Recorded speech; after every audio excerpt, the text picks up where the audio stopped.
वैसे जानते हैं कि कोरोना वायरस को लेकर विश्वव्यापी लॉकडाउन है और इसमें तमाम घर के लोग हों चाहे इंडस्ट्रीज के लोग हों आज घर में कैद हैं। ये इसलिए कि देश की जो है दशा ठीक हो पाए। मैं बात ले चलता हूँ वहाँ जहाँ पर लोगों को रोज़गार मिलता है। सरकार इस पर गर्व करते हैं कि इस देश का मूलभूत सुविधाएं पूर्ण हो पाती हैं। हम ले चलते हैं ओखला इंडस्ट्री की तरफ जहां पर करीब लाखों की संख्या में वर्कर्स काम करते हैं। क्या लगता है कि उनके मालिक का भी स्थिति कैसा है, हम आज उनके तरफ। मैं Arun Popli, chairman Okhla chamber of industry से। जैसे कि आपको पता ही है कोविड-19 की प्रॉब्लम्स की वजह से जितनी भी फैक्ट्री या दुकानदार हैं सब इस समय बहुत बड़ी समस्या के अंदर घिरे हुए हैं और सब लोग बहुत वरीड हैं और उनको समझ नहीं आ रहा कि उनको आगे क्या करना है। जी, क्या सर कैसे क्या परेशानी है आप लोग अभी तक, जो क्योंकि आप लोग इस देश का कर्ता धरता है क्योंकि आप ही की वजह से इस देश चल रहा है, क्या क्या ऐसे परेशानी आ रही है? सर ऐसा है कि हम लोग जितने भी फैक्ट्री ओनर्स हैं या दुकानदार हैं हम लोग टैक्स भी पे करते हैं, जीएसटी भी देते हैं, सब कुछ करते हैं, लेकिन गवर्नमेंट हमारे लोगों के ऊपर सोच नहीं रही और गवर्नमेंट को इस बारे में जरूर हमारे लिए सोचना चाहिए। अगर नहीं सोचेगी तो एमएसएमई इंडस्ट्री या दुकानदार बर्बाद हो जाएंगे, परेशान बहुत हैं। गवर्नमेंट को कोई ना कोई राहत पैकेज लेके आना ही चाहिए।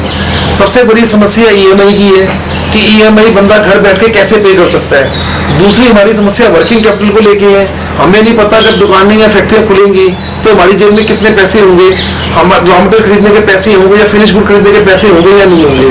तीसरी हमारी प्रॉब्लम लेबर की सैलरी को लेके, जो कि बहुत बड़ा पार्ट होता है इंडस्ट्री के अंदर, लेबर की सैलरी को देना। हमारी गवर्नमेंट से यही रिक्वेस्ट है उसकी सैलरी ईएसआई दें, लेबर फंड में से दें या पीएफ दें या गवर्नमेंट उसके लिए कोई राहत पैकेज लेके आए। जी, अगर हम बात करें सर तो कुछ दिन पहले केजरीवाल साहब का एक बयान ये आया था कि यहाँ दिल्ली के जो व्यापारी लोग हैं ये बहुत खुश हैं आज टैक्स पे करके, क्योंकि वो उनको लगता है कि उनका पैसा यूज हो रहा है। तो क्या लग रहा है आपने जो टैक्स पैसा दिया है तो आज आपके लिए यूज हो रहा है? टैक्स पे करने में कोई दिक्कत नहीं है, हम आगे भी टैक्स पे करते रहेंगे, लेकिन इस समय अगर इंडस्ट्री ही नहीं रहेगी तो टैक्स तो दूर की बात है, हम लोग खुद ही बेरोजगार हो जाएंगे। हम लोग कितनी गवर्नमेंट से पैकेज मांग रहे हो अपने खाने के लिए, क्योंकि इस समय दुकानदारों की, छोटे फैक्ट्री वालों की हालत ये मांग के वो खा नहीं सकते। बीपीएल कार्ड उनके पास है नहीं, पैसे कहीं से आ नहीं रहे। गवर्नमेंट के जितने भी चार्जेस जितने भी है, चाहे लाइसेंस की फीस हो, चाहे बिजली का बिल हो, चाहे स्कूल की फीस हो या और भी जो इस पीरियड के चार्जेस है या लेबर की सैलरी हो, गवर्नमेंट करेगी हमें ही पे करनी पड़ेगी, वो सब हमें पे करने पड़ेंगे पैसे। मेरा नाम अमित चावला है और ओखला इंडस्ट्री एरिया में मेरी फैक्ट्री है। आज आप लोगों से मिलने का कारण ये था कि ये जो लॉकडाउन के कारण समस्याएं पैदा हो गई है डे टू डे की, उसके रिगार्डिंग जैसा कि आप जानते हैं कि गवर्नमेंट ने बोल दिया है कि सैलरीज आप लोगों को देनी है। 31 तक तो हमने दे दी, अब अगला महीना आने वाला है, फिर वर्कर खड़े हो जाएंगे सैलरी दे दो। जब मेरा कोई हमारा कोई इनकम सोर्स ही नहीं है, जब हमारा फैक्ट्री बंद है, सब कुछ बंद है और तो हम सैलरी कहाँ से देंगे? ऑलरेडी हमारे ऊपर बहुत बर्डन है, बिजली का बिल, सिक्योरिटी गार्ड का बिल, मेंटेनेंस, टेलीफोन बिल, सब कुछ ऑलरेडी हमारा खर्चा पहले ही लाखों में है। अब ये हम सैलरी का बर्डन कहाँ से उठाएंगे? पूरे वक्त के लिए हम लोगों ने एक गौर सरकार की सोशल स्कीम थी ESIC, उसमें हम लोगों ने अंशदान दिया था कि हमारे बुरे वक्त में और वर्कर्स के बुरे वक्त में वो काम आएगा, जिसके लिए गवर्नमेंट ने अभी तक कुछ सोचा नहीं है। Verma, Okhla chamber of industries से आप सब चैनल्स के माध्यम से पहले तो प्रधानमंत्री जी का धन्यवाद करना चाहता हूं कि उन्होंने इस आपदा को बहुत अच्छे तरीके से संभाला, लेकिन उसी के साथ जो अब आने वाली दिक्कतें हैं मैं चाहूँगा कि वो उसको भी उतनी ही बेहतरी से संभालें ताकि हमारा देश एकजुट होकर इस समस्या से बाहर निकले। किस तरह का सोल्यूशन सर सोच रहे हैं आपके प्रधानमंत्री जी को लेना चाहिए आप लोगों के लिए? सर सोल्यूशन तो इस समय एक ही है कि कोई अच्छा पैकेज दे जिससे कि हमारी इंडस्ट्री रिवाइव हो सके, या हमारे जो छोटे मोटे व्यापारी हैं, जो हमारे काम करने वाले लेबर है, किसी को भी किसी प्रकार की तकलीफ नहीं आए। तकलीफ आए भी तो वो 2, 4, 5, 10% हो, जिसको कि वो आदमी वेरी कंफर्टेबली झेल जाए। सर पहले तो बिलो दी पॉवर्टी लाइन 500 रुपये का पैकेज आया, वो सबके डायरेक्ट ट्रांसफर हो गए। उसके बाद ऑटो वालों के लिए 5000 रुपये का आया, जिसके लिए कि हम दिल्ली सरकार को सैल्यूट करना चाहेंगे, बहुत अच्छा डिसीजन था और उससे ऑटो ड्राइवर बहुत खुश भी हैं। जो नॉर्मल उनकी प्रॉब्लम थी उसको उन्होंने इमीडिएटली टेक केयर किया। इंडस्ट्री के लिए अभी तक कोई अनाउंसमेंट नहीं आया।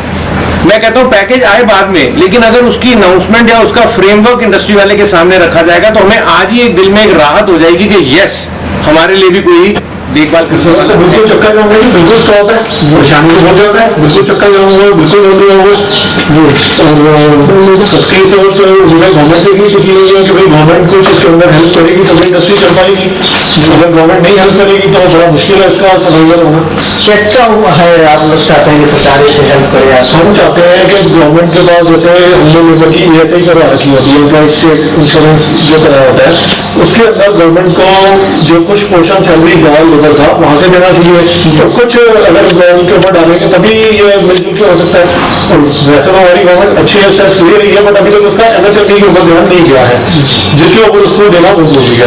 अगर परिचित मैं संजीव प्रधान हूँ, मेरी अपना इंडस्ट्री जो फैक्ट्री है, और अपना पिछले के Gupta Okhla chamber of industry से।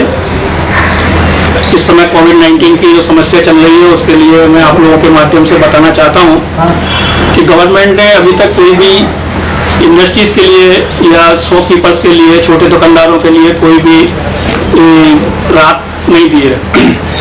और जो है अभी जैसे गवर्नमेंट ने अनाउंस किया है कि EMI पर जो इंटरेस्ट नहीं लेंगे तो 0.75, लेकिन RBI ने अपना सर्कुलर कर दिया है, लेकिन बैंक वगैरह उस पर कोई एक्शन नहीं लिया है अभी तक। दूसरा, वर्कर्स की सैलरी की समस्या है। तीसरा, फिक्स चार्जेस जो हम लोग के फैक्ट्री पर लग रहे हैं, जैसे बिजली के बिल पर है, उसकी समस्या है। इसमें बहुत सारी समस्याएं हैं, अभी समझ ही नहीं आ रहा कि ये कोविड-19 की लॉकडाउन बिजनेस डाउन है तो हमारी मदद कैसे वो कर सकते हैं। जैसे और कंट्रीज में आप देखिए, सिंगापुर, वेलफेयर स्टेट्स हैं, यूरोपियन कंट्रीज हैं, वो क्या कर रही हैं कि वर्कर्स जिसकी सैलरीज है उसका 75%, कुछ कंट्रीज 50% गवर्नमेंट की तरफ से कंट्रीब्यूशन है, सो दैट कि इंटरप्रेन्योर के ऊपर प्रेशर कम पड़े। तो अगर कुछ ऐसा हो सके MSME के लिए तो बहुत बढ़िया होगा। उसके बाद है इलेक्ट्रिसिटी। अब हमारे ऊपर फिक्स चार्जेस लगाए जाते हैं, फैक्ट्री चल रही है या नहीं चल रही है, आपको वो फिक्स चार्जेस देने ही देने हैं, तो that is an additional burden on us. फिर जैसे स्टैट्यूटरी टैक्सेस है, ESI, प्रोविडेंट फंड, GST, अब क्योंकि सेल नहीं हो रही है या कम हो रही है तो आगे से पेमेंट रियलाइजेशन भी कम है। तो हम चाहते हैं कि उसके अंदर हमारे को थोड़ा सा टाइम दिया जाए कि हम वो लोग जैसे ही हमारी कलेक्शन है सो डिपेंडिंग कितना हम उसमें से दे सकते हैं for government taxes after salaries, वो हम देने को तैयार हैं।